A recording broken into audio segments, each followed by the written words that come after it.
अशोक खरातच्या दादागिरीमुळे दिवटेंनी आत्महत्या केल्याच्या संदर्भातली बातमी मध्यंतरी आली होती। ती फाईल आता पुन्हा एकदा खुली होणार आहे। 4 वर्षापूर्वी दाखल झालेल्या खरातच्या गुन्ह्याची पुनर्चौकशीची शक्यता आहे। चार्जशीटमधून खरातचं नाव गायब झालं। चौकशीची मागणी त्यामुळे आता होतीये। शिर्डी साई संस्थान कर्मचारी आत्महत्या प्रकरणी आता ही महत्त्वाची अपडेट आहे।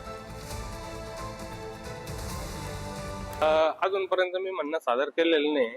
मला लेखी स्वरूपात अर्ज द्यायचा आहे, तर त्याच्यासाठी मी चार्जशीटच्या नकला वगैरे मला अजून मिळालेल्या नाही।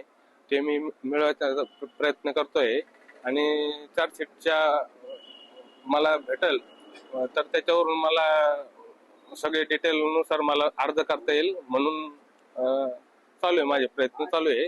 उद्याला अर्ज देणार आहेत आम्ही। दरम्यान या भोंदू अशोक खरातला फाशीची शिक्षा द्या असं सुनील तटकरे यांनी म्हटलेलं आहे। अशोक खरात प्रकरणात तटकरेंवरती सुद्धा आरोप झालेले होते, मात्र त्या बाबतीत विचारणा केली असता अशोक खरातला फाशीची शिक्षा द्यावी अशी तीव्र प्रतिक्रिया तटकरेंनी दिली आहे।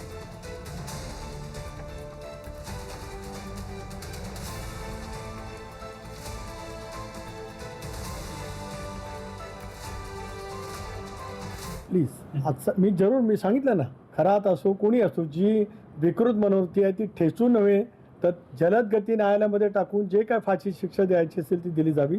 आजचा विषय या ठिकाणी श्रद्धेचा आहे, भावनेचा आहे, गेल्या 48 वर्षाच्या परंपरेचा आहे। जरूर त्या विषयावरती यापूर्वी बोललो, सविस्तरपणाने बोललं जाईल।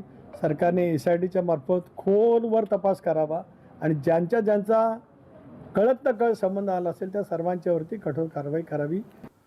आणि तटकरेंच्या या वक्तव्यावरती अंजली दमानिया काय म्हणालेल्या त्याही बघूया। सुनील तटकरेंनी काही विधानं केली, म्हणाले खरं त्यांना फाशी दिली पाहिजे। मला तर वाटतं हा फक्त एक डायलॉग होता।